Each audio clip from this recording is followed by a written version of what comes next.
Friends, welcome back to my channel Suji foods and blogs. ఈరోజు మన ఛానల్లో నేను ఒక సింపుల్ లంచ్ బాక్స్ రెసిపీని అయితే చూపించబోతున్నానండి. అదేంటంటే కొబ్బరి అన్నం అన్నమాట. జస్ట్ మనకు రైస్ అలానే కొబ్బరి ఉంటే వితిన్ 10 మినిట్స్లో మనమైతే ఈ రెసిపీ ప్రిపేర్ చేసేసుకోవచ్చండి. ముందుగా ఇలా స్టవ్ మీద ఇలా ఒక ప్యాన్ పెట్టుకొని కొద్దిగా హీట్ అయిన తర్వాత ఇందులో ఒక 2 టేబుల్ స్పూన్స్ దాకా ఆయిల్ యాడ్ చేసుకోవాలండి.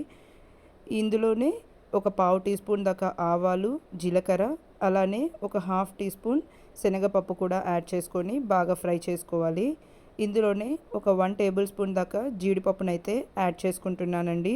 కొబ్బరి అన్నంలో జీడిపప్పు ఫ్లేవర్ అయితే చాలా బాగుంటుందండి. మనం పల్లీలు అయితే యాడ్ చేసుకోము, జీడిపప్పు టేస్టే బాగుంటుందండి. ఇప్పుడు ఈ పోపు అంతా బాగా ఫ్రై చేసుకోవాలి. జీడిపప్పు కొంచెం కలర్ చేంజ్ అయ్యే వరకు ఫ్రై చేసుకోండి ఇలా.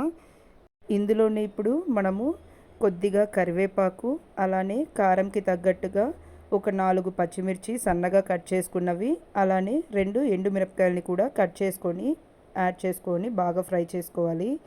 ఇందులో నేను ఒక 1 కప్ దాకా పచ్చి కొబ్బరిని ఇలా తురుముకొని యాడ్ చేసుకున్నానండి. ఇప్పుడు వీటన్నింటిని బాగా ఫ్రై చేసుకోవాలి. మనకు పచ్చి కొబ్బరి అయితే కొంచెం గోల్డెన్ బ్రౌన్ కలర్ వచ్చే వరకు ఫ్రై చేసుకోవాలండి. పచ్చివాసన పోయే వరకు ఫ్రై చేసుకుంటే మనకు మంచిగా స్టోర్ ఉంటుంది, లేకుంటే తొందరగా పాడైపోతుందండి రైస్ అయితే. చూసారా, ఇలా అంతా ఒకసారి బాగా కలుపుకుంటూ ఫ్రై చేసుకోవాలండి. చాలా సింపుల్గా ప్రిపేర్ చేసుకోవచ్చండి ఇవి. వంట చేయడానికి టైం లేకపోయినా, ఇంట్లో కూరగాయలు లేకపోయినా ఇలా సింపుల్గా కొబ్బరితో అయితే మనము రైస్ చేసి ఈజీగా ఇచ్చేయచ్చండి. ఇప్పుడు ఇది ఫ్రై అయింది కదండి. ముందుగానే నేను రైస్ని అయితే ఉడికించుకొని చల్లార్చుకున్నానండి. ఇలా ఒక పెద్ద ప్లేట్లోకి అయితే రైస్ బాగా పొడి పొడిగా ఉంటే టేస్ట్ చాలా బాగుంటుందండి. ఇప్పుడు ఈ ఉడికించుకున్న అన్నంలోకి అయితే మనం ముందుగా ఫ్రై చేసి పెట్టుకున్న కొబ్బరి కూడా యాడ్ చేసేసుకోవాలండి మొత్తం. ఇప్పుడు ఇందులోనే రుచికి సరిపడిన సాల్ట్ కూడా యాడ్ చేసుకొని అంతా బాగా మిక్స్ చేసుకోవాలి. మనకు గుడిలో ప్రసాదం ఇస్తారు కదండి, ఇలానే చేస్తారండి కొబ్బరి అన్నం అయితే. చాలా టేస్టీగా ఉంటుంది కదా. చాలా సింపుల్ ప్రాసెస్ కూడా అండి. వితిన్ 10 మినిట్స్లో మనమైతే ఈ రెసిపీ ప్రిపేర్ చేసేసుకోవచ్చు. కొబ్బరిని అయితే మనం తురుముకొని ఫ్రిడ్జ్లో పెట్టుకున్నామంటే ఇన్స్టెంట్గా ఎప్పుడు కావాలంటే అప్పుడు ఇలా రైస్ చేసుకోవచ్చు. అలానే కొబ్బరి కూడా మనము తురుముకొని పెట్టుకున్నామంటే వంటల్లోకి కూడా చాలా సింపుల్గా యూజ్ చేసుకోవచ్చండి. కొబ్బరిని ఎలా తురుముకోవాలనేసి నేను నిన్న ఒక షార్ట్ పెట్టాను చూడండి. చాలా సింపుల్గా మనమైతే కొబ్బరి తురుముకోవచ్చు. అంతే అండి, చూసారు కదా ఎంతో టేస్టీగా ఉండే మన కొబ్బరి అన్నం అయితే రెడీ అయిపోయింది.